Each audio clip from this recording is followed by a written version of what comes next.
This is a 2007 Chevy Cobalt, and I got to replace the heater core on it. And as you can see, it's a hell of a job. But it's not too bad. I took too many steps. But all the videos you see on YouTube have you taken the whole steering column down, this whole metal bar off, and you don't need to do any of that. Because I looked up on Advanced Auto's guide and just read it by paper, and it says all you really have to do is take out this piece,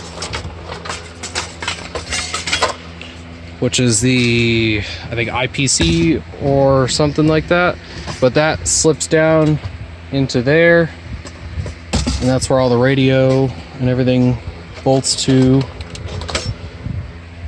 But really all you need to do is this cover right there that comes off the bottom of the heater core box here.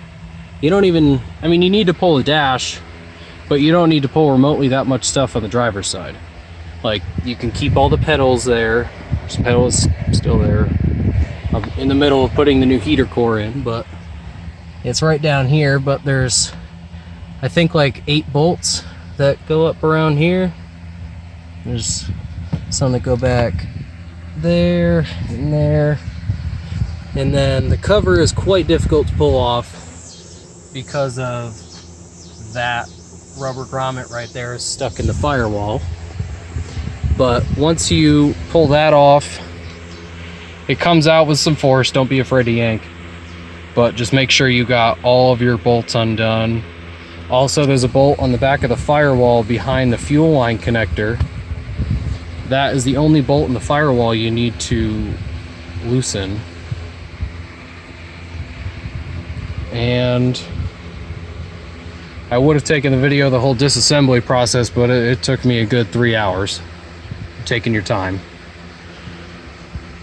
But that's pretty much the gist of it. There's bags upon bags of bolts. But this is the final step when you put the heater core in. You got the hoses here. I haven't put the other one on yet, but as you can see right here, there's the heater core. But all you gotta do is take this top cover off. Make sure you disconnect the battery in the trunk. And the hardest part for me was to find the info to how to take the airbag out. So all you gotta do is, this is where it mounts to.